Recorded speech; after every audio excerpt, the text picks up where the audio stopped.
E aí, minha rapaziada, e aí, minha galerinha, tudo bem com vocês? Boa noite. Hoje estamos gravando um pouquinho mais tarde, aqui numa terça-feira à noite, já que esse final de semana eu estava no departamento médico. Estou aqui com a minha rapaziada de sempre, hoje sem a participação da Bombom. Recebemos aqui hoje meu amigo Titinho Abayomi. Salve, galera, boa noite. É um prazer estar com vocês mais essa semana. Recebemos também meu amigo Matheus Takahashi, com cabelo novo. Pois é, botei pra lavar. E aí, galera, de boa?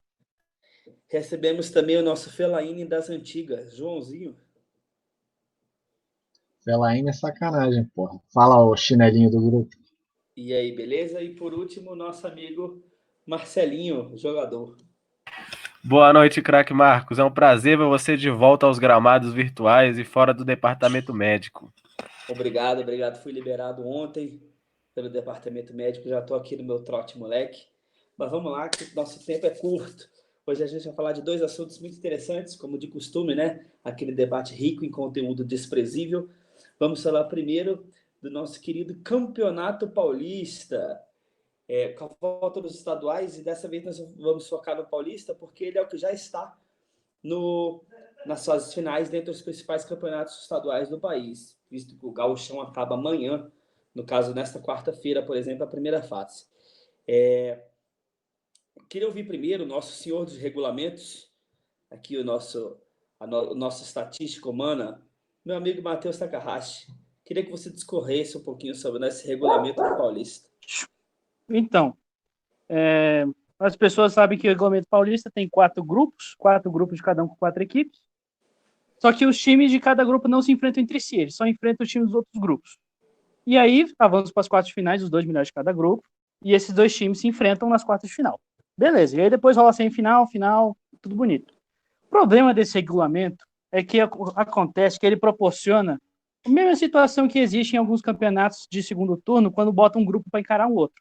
Um grupo acaba atolando de times que fazem boas campanhas e outro grupo acaba ficando com os times que não fazem campanhas tão boas e que acabam fazendo pontuações menores e são premiados por fazerem campanhas medíocres. A gente tem, por exemplo, esse último final de semana, no grupo A, 3 times tinham chance de rebaixamento e de classificação na mesma rodada. A Ponte Preta, o Oeste e o Água Santa. E no final, o Água Santa e o Oeste acabaram rebaixados e a Ponte Preta avançou. E para ter um outro exemplo, que até separei aqui, o Novo Horizontino somou 19 pontos. Ele ficou em terceiro lugar no grupo B. E com a pontuação dele, ele podia se classificar como o primeiro lugar do grupo A, na frente do Santos, e no segundo lugar do grupo C, na frente do Mirassol. O último colocado do grupo do Corinthians, que era um grupo que se esperava que fosse forte em geral no início do campeonato, por ter a Ferroviária, que é um time do interior que sempre dá trabalho, 2 times de Série A, e também o Guarani, que o Guarani está na Série B, né? O time de Série B. Isso. Então, se esperava que fosse forte, a Ferroviária terminou com pontuação que se classificaria. Sim, 15 pontos. O último colocado do grupo dele. Exatamente. Podia ter se classificado com 15 pontos. Classificava na frente da Ponte, teria se classificado. E isso é algo bem problemático, que já tem algum tempo que as pessoas percebem nesse regulamento, que já está em vigência há algum tempo. E aí, eu acho que algo que você deve jogar para mais alguém discutir é que o fato do Campeonato Paulista ter um regulamento um pouco esdrúxulo, assim, diferente, é porque eles tentam fazer o campeonato parecer atrativo, igual é o Campeonato Carioca, que não tem sido o melhor exemplo nesse caso. Ou igual era o Campeonato Carioca, né? Exatamente. Tito, no campeonato onde os times dentro do grupo não se enfrentam, é interessante que as quartas de finais sejam entre os 2 que se classificam, né? Mas quanto faz falta o confronto direto na primeira fase? Por exemplo, quanto seria bom ter um Guarani e Corinthians agora nessa última rodada? Dentro dessa ideia de classificação e tal, seria interessante porque você mediria força com seus diretos, né? Mas diferente de muitas opiniões, eu não acho que a tabela do regulamento do Campeonato Paulista tão esdrúxulo, porque assim, a gente tem exemplos muito piores. O próprio Campeonato Carioca, esse negócio de você classificar, você pode não ser campeão de um dos turnos e chegar na final. Isso para mim é muito mais absurdo do que você não se enfrentar. O que o Campeonato Paulista tenta fazer hoje é porque nos últimos anos houve uma redução de datas, né, para o estadual, e eles fizeram uma adaptação dentro do que era possível. Assim. Para mim é muito pior a fase de mata-mata não ter ida e volta, né? Só a final é ida e volta, assim. Então, por quê?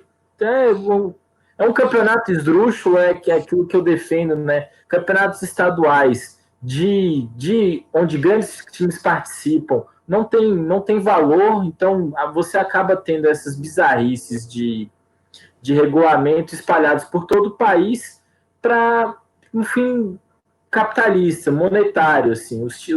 A federação só quer ganhar dinheiro em cima disso, não quer pensar no que é melhor para os clubes. A questão dos confrontos de volta foi uma excepcionalidade esse ano, não tê-los por causa da pandemia, né? No regulamento inicial nós teríamos o confronto de ida e volta, não é isso, Matheus? Nas quartas finais e também na semi, além da final, é isso, né?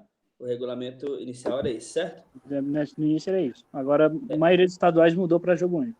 E aí, mas vai lembrar que nos anos anteriores era desse mesmo jeito, né? Era desse mesmo jeito, com 2 jogos nas quartas e nas semis. Por exemplo, há alguns anos, se você pegar coisa de 5 anos atrás, aí você tinha a primeira fase maior e apenas um jogo nas quartas de final e na semifinal também. João, o que muita gente fala é que, mesmo que esses confrontos tendo os grupos, você poderia classificar de 1 a 8 e passar do primeiro ao oitavo, as 8 melhores campanhas. Mas qual é a razão de existir o grupo se for feito assim? Concordo, se for feito assim, não tem muito sentido. Mas eu vejo mais sentido se você dividir em grupos, você não ter jogos com algum outro grupo. Dentro do seu grupo, eu acho que você tem que jogar. Isso aí não faz muito sentido. Você vê a importância grande do confronto direto, então. Exatamente. É uma coisa que vou fazer uma análise. Talvez não fique tão bem, mas vou tentar. Mas, João, na NFL, por exemplo, você. Rapidinho, só um comentário. É porque você competir com outros grupos que significa que você tem mais clássicos, né? Que são os jogos mais atrativos do campeonato. E mais caros, obviamente. Que você não escolhe um grupo para não competir. Sim.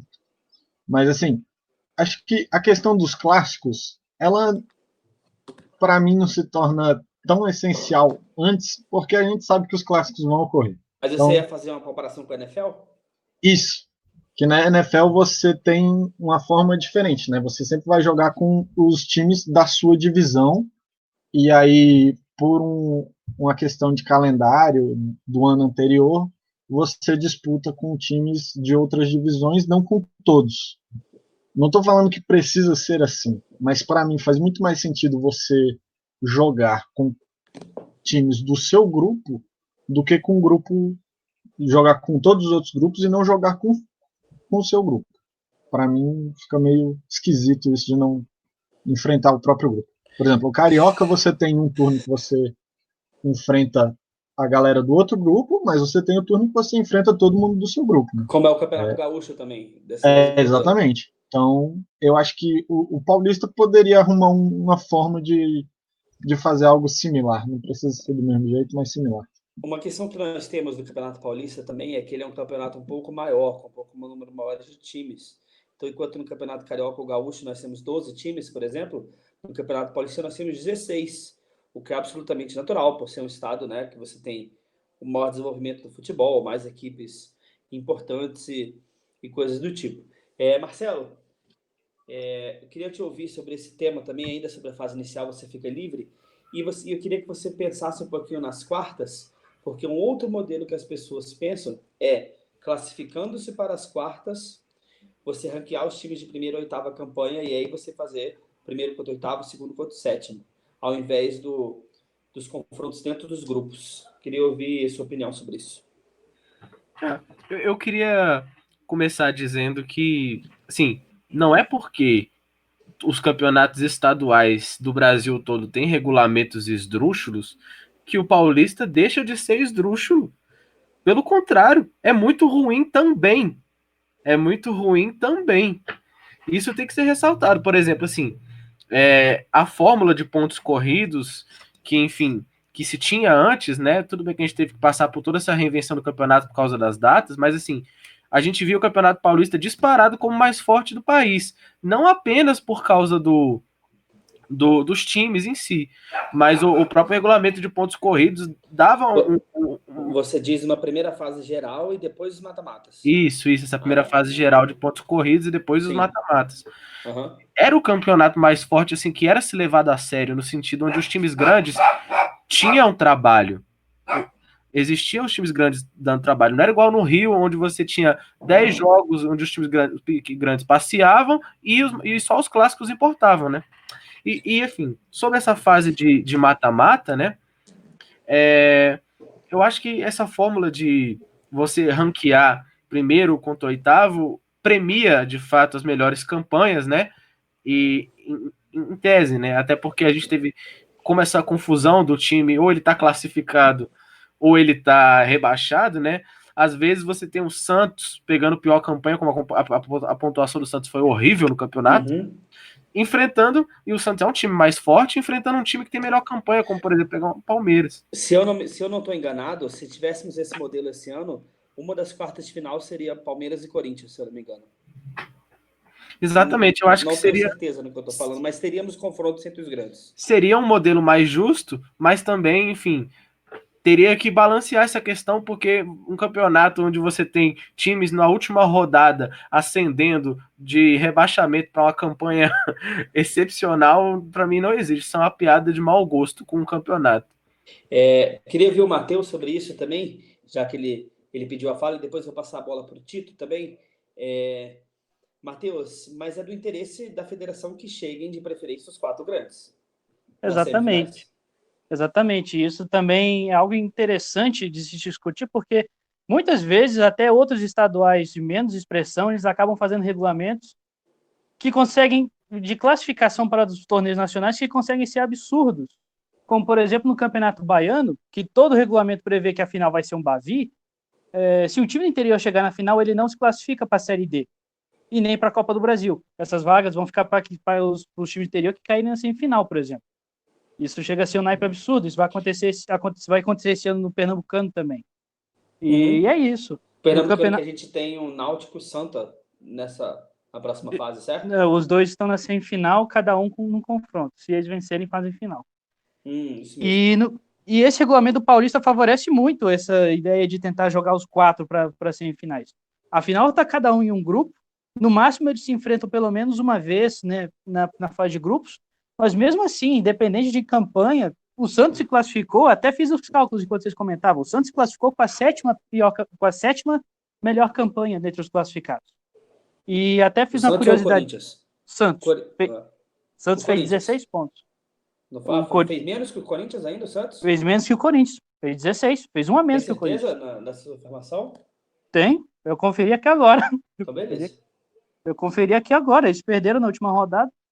E tanto que, até fazendo essa brincadeira, pensando no que você falou agora sobre tentar fazer o chaveamento do primeiro contra o oitavo, segundo contra o sexto, o sétimo, por aí vai, o Corinthians enfrentaria o São Paulo nas quartas de final. Isso, foi isso que eu quis dizer. E teríamos um Palmeiras e Santos, que o Palmeiras foi a segunda melhor campanha e o Santos a sétima. Então teríamos 2 clássicos nas quartas de final e teríamos 2 azarões, assim, para a gente ser na dois semifinal. Times do interior. Exatamente. Isso converge com o que o Tito falou também da ideia dos jogos importantes serem só os clássicos e de resto ser o resto. Mas até pegando um pouco da ideia do que o João disse, você consegue fazer com que existam clássicos, né, durante a competição, mesmo que você enfrentasse os times do próprio grupo. Mas, assim, eu acho que, contestando um pouco do que o Marcelo disse sobre o Campeonato Paulista ser mais atrativo e tal, acho que essa é uma ideia muito vendida por toda a mídia e por todo mundo, assim, porque São Paulo tem mais dinheiro, tem os melhores times, não sei o quê. Tem mais time na Série A. mexe na Série A, mas quando a gente vai ver o futebol apresentado, a gente fica muito decepcionado com o Campeonato Paulista também. Eu sei que teve, não lembro qual ano, mas teve um ano que acho que foram 7 representantes de São Paulo na primeira divisão, caíram 3. Então, assim, o futebol paulista, ele vence nacionalmente porque ele tem mais dinheiro, mas ele acaba apresentando o mesmo nível de futebol patético que a gente vê pelo resto do país. A gente vê isso no Rio de Janeiro. No Rio de Janeiro até é comum que uma das semifinais ou até final de turno tenha um clube do interior. Faz muito tempo que na semifinal da Taça Rio e da Taça Guanabara a gente não tem os 4 grandes, né? Então a gente pega uma surpresa como foi o Oeste alguns anos atrás, como a regra para falar que tal campeonato é melhor, mas assim, o nível dos estaduais como um todo é muito baixo. O último time do interior a vencer o Campeonato Paulista foi o Ituano, em 2014, que venceu na disputa de pênalti o Santos no Pacaembu. Os últimos 3 anos o campeão foi o Corinthians, o maior campeão, com 30 títulos do campeonato. Mas, depois de dissecar essa tabela controversa, esse modelo controverso do Paulista, vamos para uma parte diferente do nosso programa. Aí eu queria que vocês dessem alguns palpites de quem passa nas quartas de final. Vamos lembrar que os confrontos são Santos e Ponte Preta, são Santo André e Palmeiras, ou melhor, Palmeiras e Santo André, que o jogo vai ser no Allianz Parque, São Paulo e Mirassol no Morumbi, e por último, o Red Bull Bragantino contra o Corinthians, também no Morumbi na quinta-feira, já que não podemos ter jogo em Bragança Paulista, de acordo com as regras do governo do estado de São Paulo, da gestão do João Dória, que é gente boa, né? Eu queria ouvir primeiro, João, quem passa? E se você quiser fazer um comentário rápido aí sobre algum jogo específico, fica à vontade. Se quiser, eu repito os jogos. Acho que eu vou ser até bem rápido, assim. Acho que os grandes vão acabar passando. Onde eu vejo uma possibilidade de não passar o Santos, que tá uma coisa meio estranha também, tá perdendo muito jogador. Vira e mexe, a gente vê notícias de jogador entrando na justiça para sair. Tá uma situação complicada nos bastidores do Santos, então pode ser que afete o campo. E o Corinthians, que é o que tem, em teoria, o confronto mais forte. Mas eu acho que o Corinthians ainda vai passar porque, cara, Paulista, o Corinthians, tá na merda que for, vai levando na camisa, vai levando na coxa e os adversários vão engolindo. O Red Bull, por exemplo, que foi a melhor campanha da primeira fase, com 23 pontos. Exatamente. Marcelo, seus palpites, por favor. Quem passa? Quem leva? Olha, eu acho que eu tô muito com o João, assim. Eu apostaria, inclusive, no Red Bull contra o Corinthians, porque eu acho hoje o Red Bull um time mais pronto, e o Pepe Nunes ainda tá precisando de um tempo para ajeitar ali o Corinthians, porque aquilo dali tá um samba, uma coisa ali que não se entende muito bem o que acontece. E o Santos, assim, eu não sei se a Ponte passa, porque enquanto o Santos tá muito mal, a Ponte consegue estar tão ruim quanto também. A Ponte, há uma semana atrás, já estava praticamente rebaixada no campeonato. Exatamente, né? O Guarani praticamente classificado, e o Guarani caiu fora e a Ponte entrou. Então é uma coisa maluca.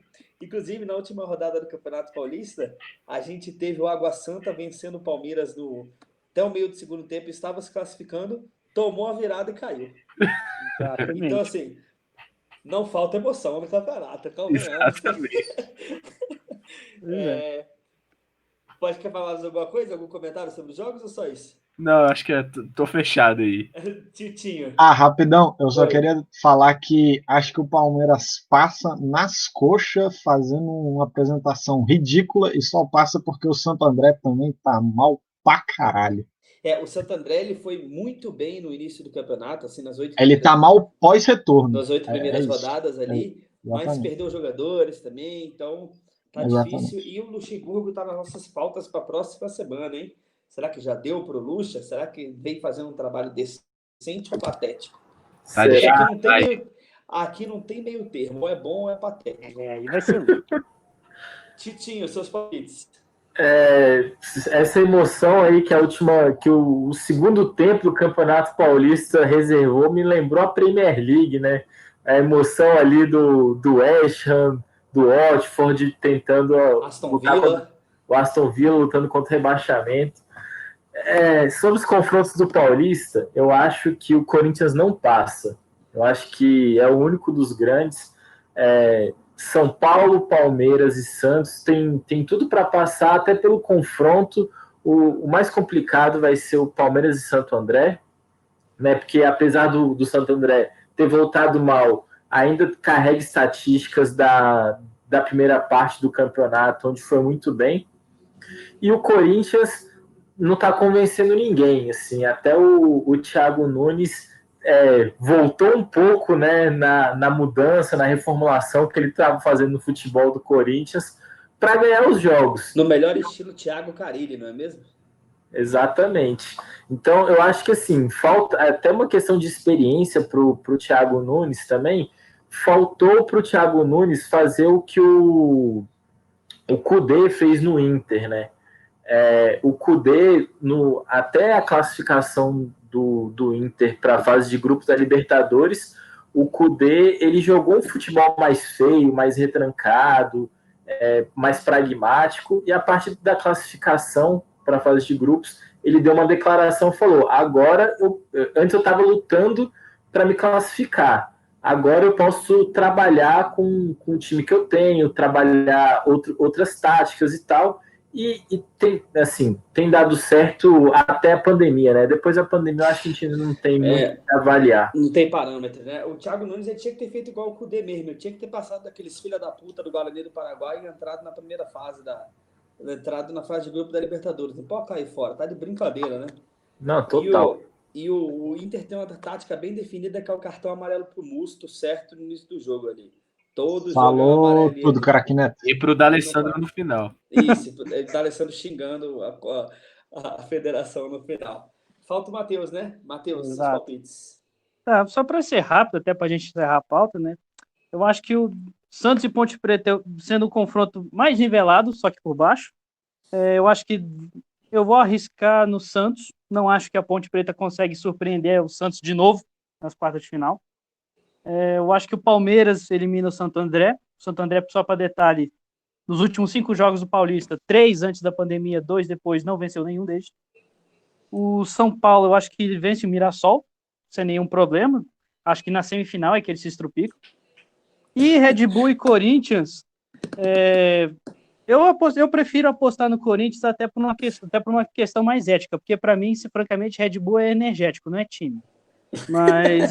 Mas o Red Bull, se o Corinthians se classificar, vai ser muito na camisa, muito na tradição, no que pesa, e porque o Bragantino realmente está com o Red Bull, está com um elenco muito mais preparado do que o Corinthians. O Thiago ainda está.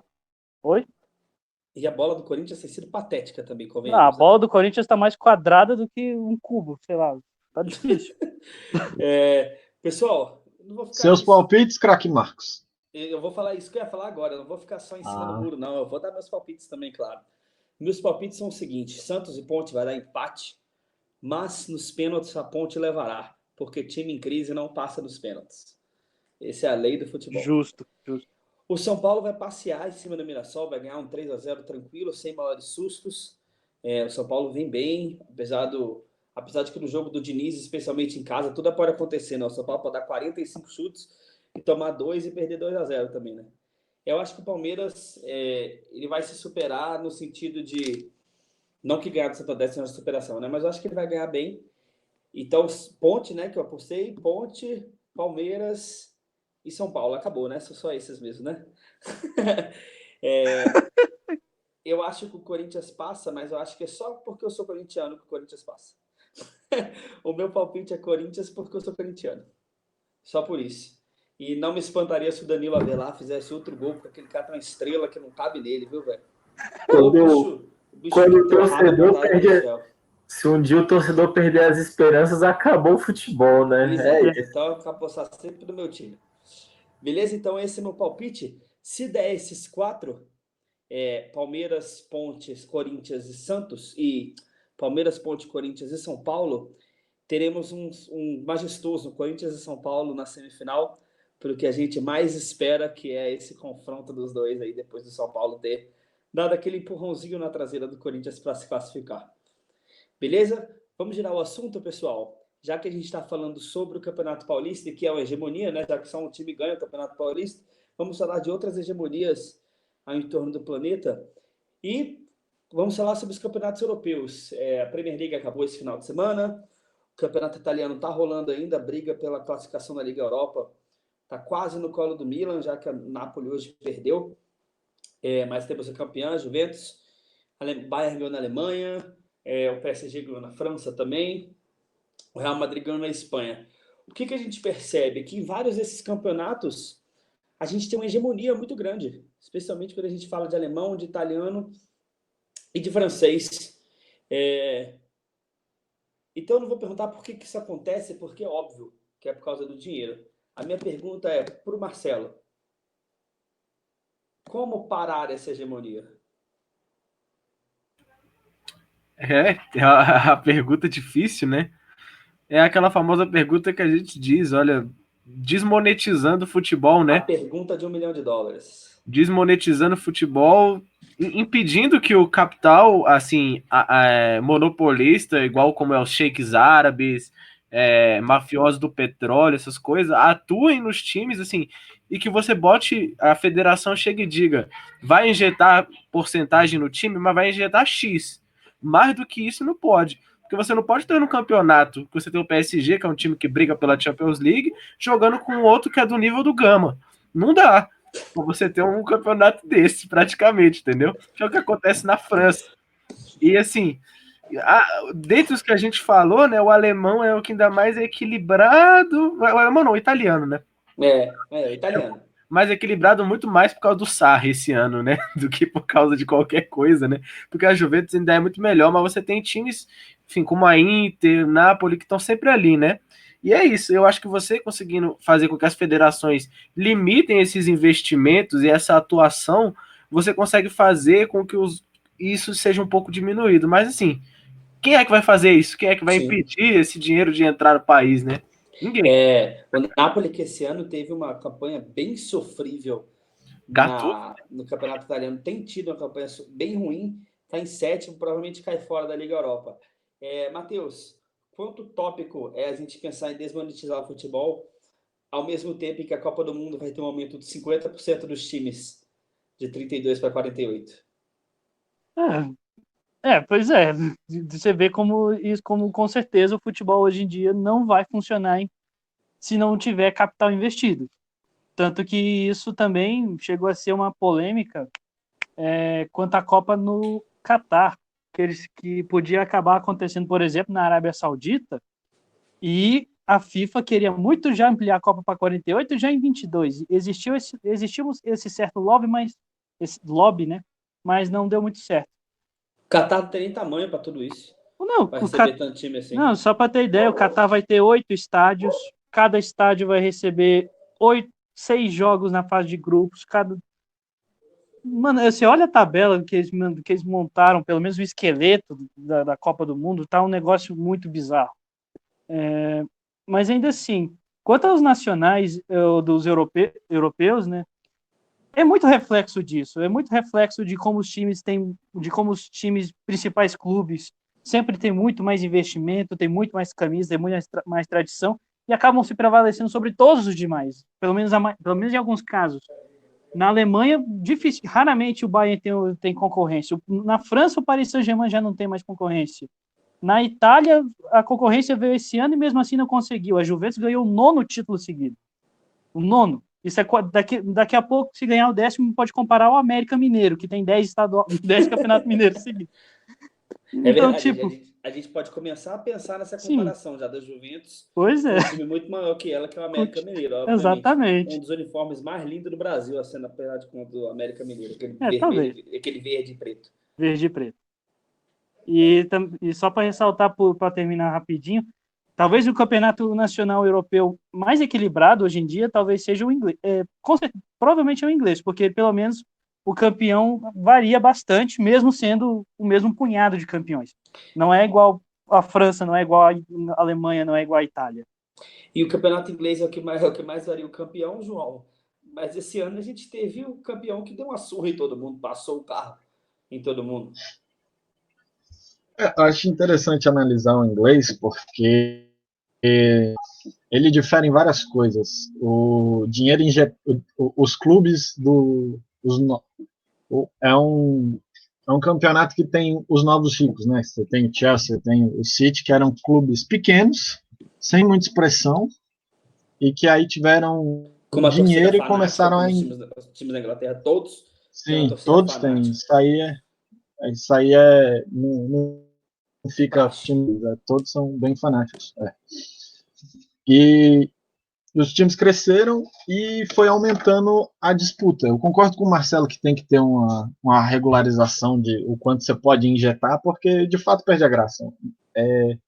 Mas é interessante porque o inglês ele consegue, mesmo com muita injeção de capital, ele consegue manter. Você vê o Liverpool, por exemplo, que é um gigante do futebol inglês, provavelmente o maior, disputando com o United, foi ganhar a sua primeira Premier League de forma categórica. Assim, ninguém nunca pode duvidar desse título do Liverpool, que sentou o sarrafo em todo mundo. Acho que, e assim, a gente tem que analisar também os outros. Por exemplo, o espanhol, ele não tem a hegemonia de um time só, né? Ele tem a hegemonia de uma dupla. Você vai ter Oligarquia. sempre. Exatamente. E assim, o Atlético de Madrid pode correr por fora, mas é no máximo ele. Assim. Uhum. A gente não vai ver um Villarreal ganhando, um Sevilha ganhando. Isso não acontece. Se eu não me engano, no século XXI, aqui a gente vai lembrar desde o campeonato de 2001, se eu não me engano, o La Coruña ganhou um ano, o Valência ganhou um ano, o Atlético ganhou um ano, e teve mais um, que, se eu não me engano, enfim, de resto só Real Madrid e Barcelona. Tito, eu queria ouvir a sua opinião, falando sobre essas hegemonias. A gente vê na Alemanha, o Borussia sempre ameaça, mas nunca tem força. Na Itália, vários times ameaçam a Juventus, mas não tem força. Esse ano foi a Inter, foi a Lazio. Mas na França ninguém nem ameaça. Então, eu acho que a gente tem que analisar cada país desse como um caso separado, né? No caso da França, é muito comum essas hegemonias, né? A gente lembra quando o Juninho Pernambucano jogou lá, no Lyon, um jogador ganhou 7 títulos seguidos, assim, que foi a chegada do Juninho, obviamente que com todo um aporte financeiro por trás disso, fez com que o campeonato francês tivesse uma hegemonia. O dinheiro no Lyon acabou, o campeonato francês variou aí o seu campeão por um tempo, começou a se injetar dinheiro no PSG e nada de braçada. Desde então, só o Mônaco ganhou um ano. Sim, nas últimas 9 temporadas, o PSG foi campeão em 8, e é nesse ponto que eu vou chegar também. Os acasos do futebol, né? Como o Mônaco foi campeão, o Leicester foi campeão na Inglaterra, são é o acaso, assim, não que seja o acaso, né? Mas é um bom trabalho, um time que consegue se estruturar muito rápido antes de ser desfeito, né? Porque esses times vencedores, eles são desfeitos na mesma velocidade com que eles são montados, e isso gera um time campeão. Na própria Itália, a gente teve, assim, a Inter pode ser vice-campeã depois de muito tempo no campeonato italiano. Então, assim, a Inter não chegou a disputar, de fato, com a Juventus. É meio triste isso, né? São times que assim, toda uma desestruturação, né? Porque a Milan e Inter ainda tinham um aporte financeiro, mas aí passou por uma bagunça na parte dos seus donos. O Milan foi vendido para um grupo chinês, o grupo chinês vendeu ele, e tudo isso faz com que o time fique desestruturado, né? Enquanto a Juventus se estruturou, venceu tudo que tinha, menos a Champions League, né? Mas em termos nacionais, venceu tudo que podia, e vai continuar, assim. Nos próximos anos a gente visualiza a Inter chegando, mas a gente ainda não vê na mesma força da Juventus. Uhum. E também, complementando um pouco do que o Marcelo falou, a gente vê que o campeonato inglês, que é o que dito por todos, o mais equilibrado, apesar dos Do Big times... Six. Mas além do Big Six, né, apesar dos times que estão sendo campeões nadando de braçada, né, com mais de 98 pontos pela terceira temporada seguida, é o campeonato, a liga, onde melhor se distribui o dinheiro. Então, o último colocado, ele recebe muito dinheiro. Então, você pensa que existe um equilíbrio financeiro maior, fazendo com que os times possam sonhar. Né? O time pode contratar um Aston Villa, por exemplo, pode contratar meio time do Flamengo, que é o que nada de braçada aqui no Brasil, e montar um time forte para a Premier League, assim. Não necessariamente que meio time do Flamengo seja suficiente para jogar a Premier League, né? Mas tem uns caras ali que tinham vaga. Com certeza, especialmente no Aston Villa. Marcelo, eu queria te ouvir sobre um ponto interessante que o João tocou, que o João falou sobre o que o jogo deixa de ficar atrativo, né? Já que a gente tem essa diferença tão grande, o campeonato perde atração. Hoje em dia, fazendo um pouco do paralelo, até que nós falamos com os estaduais, o Real Madrid e Barcelona talvez seja mais visto que o resto do campeonato inteiro na Espanha, por ter esse atrativo do clássico, o El Clássico. É isso, né? O El Clássico eu acho que é o jogo mais aguardado do ano na Espanha. Só tem 2, né? Assim, pode ter na Copa do Rei depois, e na Champions League é uma raridade que a gente teve, se eu não me engano, em 2012, 11, 12, enfim. E é isso, né? Por exemplo, o campeonato alemão, de certa forma, Bayern e Borussia é o jogo mais aguardado do ano, porque pode ser o único momento que talvez o Bayern perca o jogo. Eu não sei, assim, quando a gente vê os próprios times grandes começando mal, como foi a Juventus, que tem muitos altos e baixos, e o Bayern, que começou muito mal o campeonato, trocou de técnico e voltou a ser um grande time, né?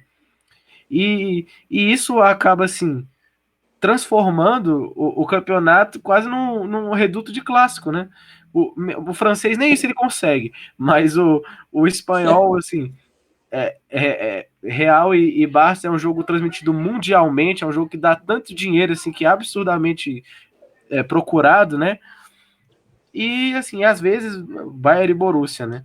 Falando desses campeonatos onde a expressão é difícil, se você pegar até um menor, assim como o caso do português, onde você tem uma hegemonia de, ultimamente, nem 3, mas 2 times, né?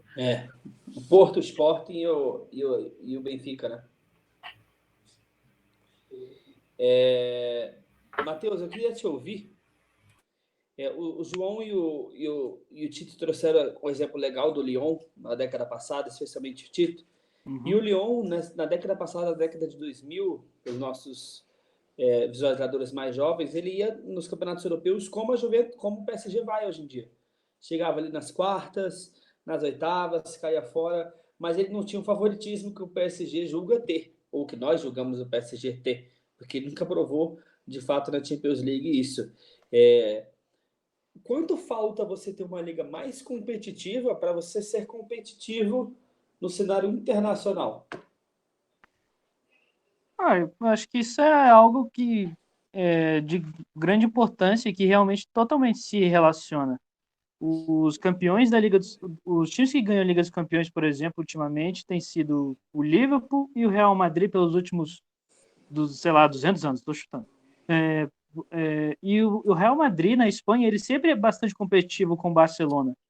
E alguns outros concorrentes no próprio Campeonato Espanhol também conseguem até fazer força contra ele, como um Atlético, um Sevilha, de vez em quando um Valência. E o Liverpool, ele joga no Campeonato Inglês, ele talvez seja o maior exemplo disso. Encara times como o Manchester United, como o Chelsea, como o Arsenal, o ano inteiro praticamente. Não só na Premier League, mas como até nas Copas. Então isso acaba criando uma grande concorrência. Agora, na França, você percebe isso porque os times acabam se desenvolvendo sozinho e muito dificilmente surge algum outro time que consiga concorrer com ele.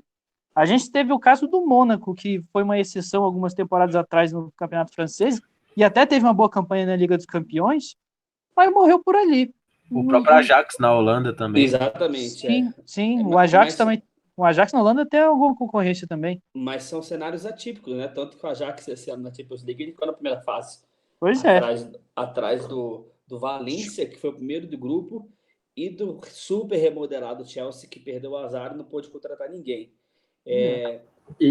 Todo mundo com a mesma pontuação. E sobre o Ajax também, o Ajax quase caiu antes da fase de grupos, né? Ele penou para chegar à fase de grupos.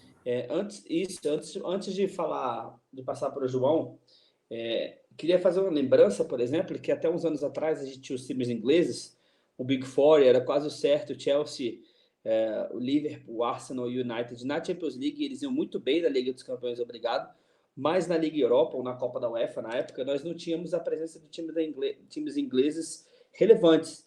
Hoje em dia, com o crescimento e a força da Premier League, esse cenário já se alterou. Então a gente teve, ano passado, um final Chelsea e Arsenal na Europa League, no outro ano o United ganhou, o Chelsea ganhou em 2013 também. Então, assim, os times ingleses vêm ganhando força na Europa League também, além da Champions League. Não se surpreendam se o Wolverhampton da vida tiver força e conseguir beliscar alguma coisinha lá perto da final. João, queria trazer um paralelo. Sei que o nosso assunto é mais os campeonatos europeus, mas ainda pensando na competição internacional que eles disputam e fazendo paralelo com a nossa Libertadores, times equatorianos, chilenos, uruguaios, que disputam campeonatos não tão fortes assim, acabam tendo um sucesso relativo na Libertadores também. Na Europa a gente não vê isso. Marcos, eu acho que aí vem muito uma coisa que o Tito falou muito bem. É uma temporada em que o time dá certo. Ele junta um bom time, junta um bom elenco, o técnico faz um bom trabalho, os jogadores jogam tudo que tem para jogar. Você vê, por exemplo, o próprio caso do Atlético Nacional. Cara, todo mundo olhava pro Atlético Nacional e falava, puta que pariu, esse time tá muito bom, tá muito bem arrumado. Palmeiras trouxe jogador dele, Flamengo trouxe. Liderados pelo super atacante Borja. Exatamente. Aí você tem o trio de ataque daquele Atlético Nacional, nenhum deu certo. Borja ficou no Palmeiras, nunca vingou. Berril nunca chegou nem para ser titular no Flamengo. Até porque não é jogador. Marlos Moreno, então. Quando que aquele filho da puta conseguiu que um olheiro olhasse para ele para falar, esse daí vai jogar bola? Inclusive tá faltando o Borja no Flamengo para completar a trinca, né? Deus me livre. Mas eu acho que é isso. Acho que nos casos desses times de campeonatos mais fracos na América do Sul é isso. É um ano que dá certo para aquele time, entende? Então, por isso que você tem uma hegemonia maior do argentino e dos brasileiros, além da questão financeira também, né? Isso, entendi. São os campeonatos mais ricos.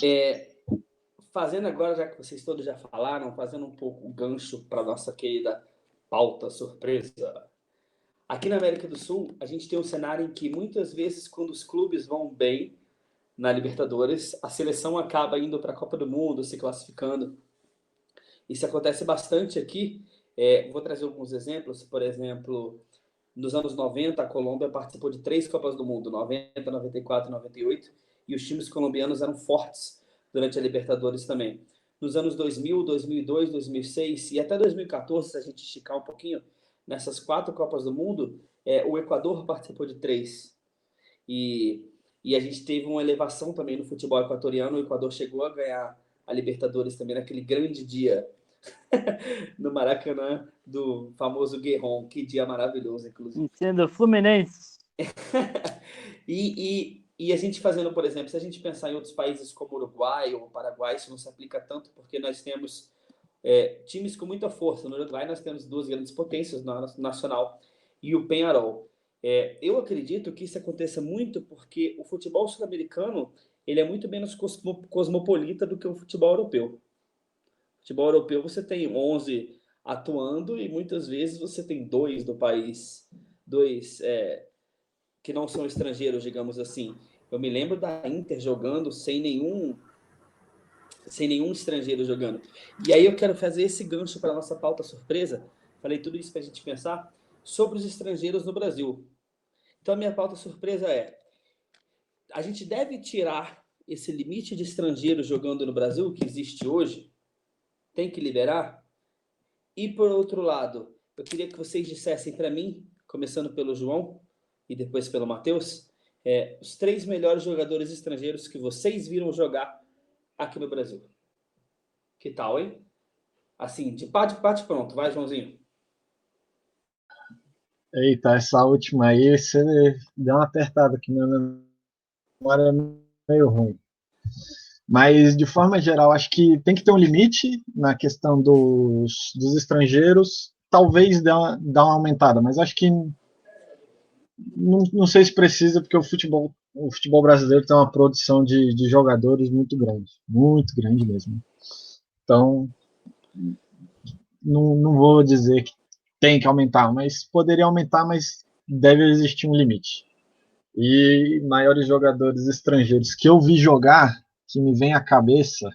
O que eles jogaram aqui no Brasil, certo? Sim. O Tevez foi o melhor estrangeiro que eu vi. Já tem os 3 na cabeça? Não. Então segura um pouquinho, vamos passar Beleza. a primeira pergunta para todo mundo e daqui a pouco você responde os 3 para a gente ter um tempo legal para todo mundo. Matheus, e o limite dos caras? Olha, eu não sei se o Brasil necessita de um limite, até porque o nível do futebol brasileiro também talvez não seja a mesma coisa do que do europeu, considerando cada país europeu, evidentemente, cada liga. Uhum. E eu não a gente, e até mesmo na questão das seleções, que até você comentou, boa parte dos jogadores brasileiros convocados não jogam na Liga Brasileira. Então, se os clubes brasileiros se entupirem do nada, se o Flamengo começar a encher de Uruguai, ou o Grêmio de argentino, o time tal de Paraguai, não vai ter tanto impacto direto ainda na seleção. Talvez no futuro, talvez se um dia a Liga Brasileira se fortalecer, voltar a ser tão forte e impactante igual foi dos anos 90 para trás, no passado. O Flamengo não, porque o Flamengo não sabe contratar estrangeiro, né? Pois é, a não ser no ano passado, pelo menos, né? Agora quanto aos estrangeiros, eu vou tentar... Não, segura, daqui a pouco você responde. Calma, isso fica depois. Calma. Achei que fosse já agora, Relaxa. então tá de boa. Titinho. Eu acho importante você ter um limite, até como uma forma de proteger o mercado, né? A gente vê que a Inglaterra, que é o case de sucesso em termos de liga... O case de sucesso. falando igual o coaching aqui. Você é um merda. Você tá motivado hoje? Tem que ser banido. Não, esse cara. Vai, pode falar.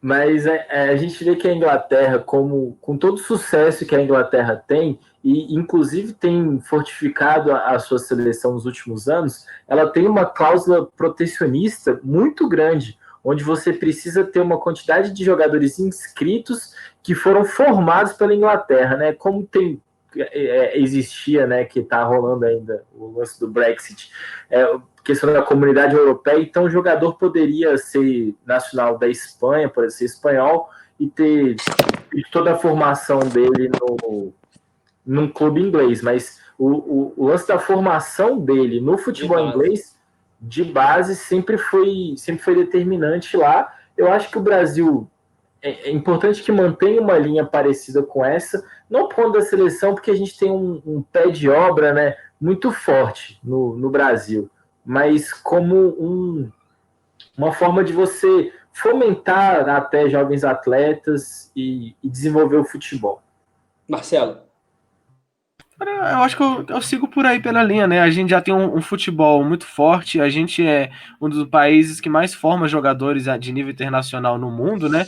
Eu acho que, assim, para os clubes brasileiros não seria, assim, uma grande vantagem poder fazer o seu time com 3 equatorianos, 4 peruanos, enfim.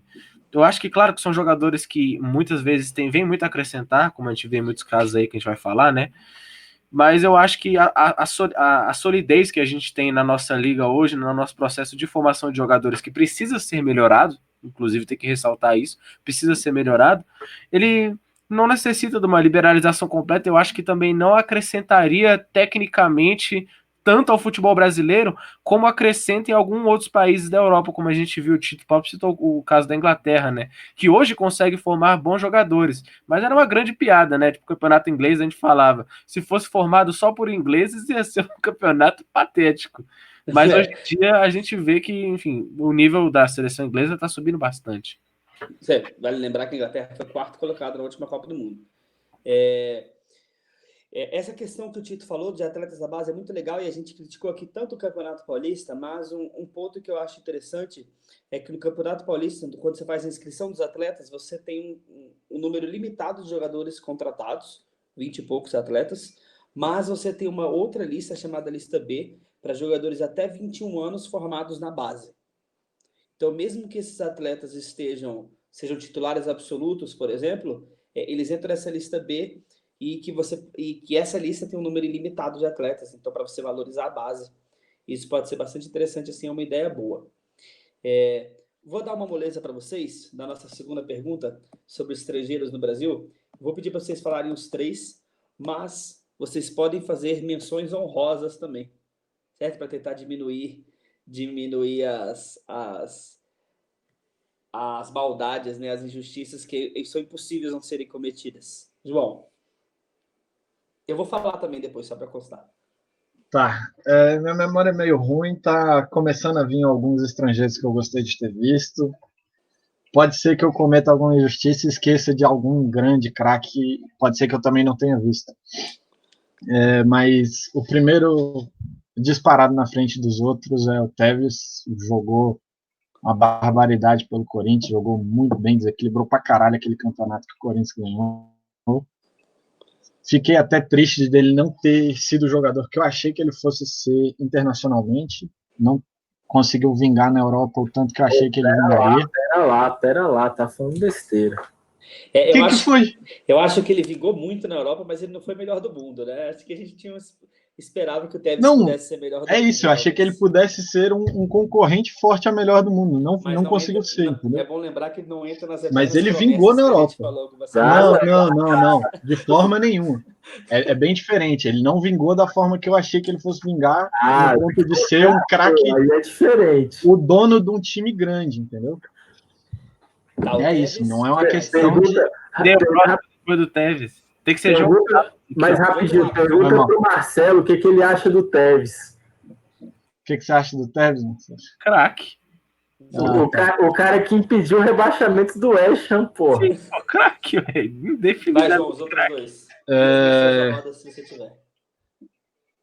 O Conca e Lugano. Conca. Boas escolhas. Eu gostaria de fazer uma menção honrosa a um jogador que provavelmente Tito e Marcelo também devem gostar tanto quanto eu, que é o El Tigre Ramírez. Excelente contratação do Flamengo no começo dos anos 2000. Matheus Takahashi. O meu primeiro lugar ia ser o Tevez, porque de longe, nos últimos 20 anos, ele é o estrangeiro que mais se destacou no Brasil, né? E como é o critério que a gente viu jogar, esse é o espaço de tempo que temos. O meu segundo lugar ficaria para o Seedorf, no Botafogo, que ele praticamente ele fez o Botafogo existir na temporada 2014. Pois é. E agora o terceiro lugar é que é bem lascado, porque eu queria muito botar o Arrascaeta, mas como ele é um mascarado desgraçado, eu vou conseguir... E como minha memória tá... cotovelo, hein? Isso é dor de cotovelo. Não, isso é dor da porta dos fundos, esse filho da puta. Eu acho que eu vou escolher um jogador que, por enquanto, ele joga muito bem e sempre aterroriza toda vez que eu vejo jogar, que é o Casares. O cretino é um venezuelano. E ele assim... Não, ele é venezuelano, Casares. Não, eu tô confundindo com outro. Venezuelano ou Otero? Otero. Então, acho que eu confundi as duas bolas. Eu queria mencionar o Otero. Casares pode ir para puto país. Não, pelo amor de Deus, o Otero é muito ruim, velho. Você, Tito. Mentira, na minha menção honrosa eu poderia incluir o Conca, mas é porque o Conca ele também ele foi muito jogador de clássico quando ele jogava pelo Vasco, pelo Fluminense. Mas ele era um bom jogador, ele era ótimo. começar a lista pelo Deus maior, Dejan Petkovic, né? Que o cara fez em 2 momentos diferentes e passou pelos grandes do futebol do Rio também, com louvor. Aí já fica um pouco mais complicado. Eu até pensei em fazer uma zoeira, botar uns Christian Não, Bola, sério. uns guerreiros da vida. Sério. Não, mas falando sério, eu acho que o Arrascaeta, eu pensei nele não só pela passagem dele no Flamengo, mas muito pela passagem dele no Cruzeiro, onde ele foi absolutamente decisivo e dominante por muito tempo. E o Tevez também, que apesar assim, de ser o início das minhas memórias reais com o esporte, é um cara que dominou o futebol brasileiro de todos os jeitos. Linho?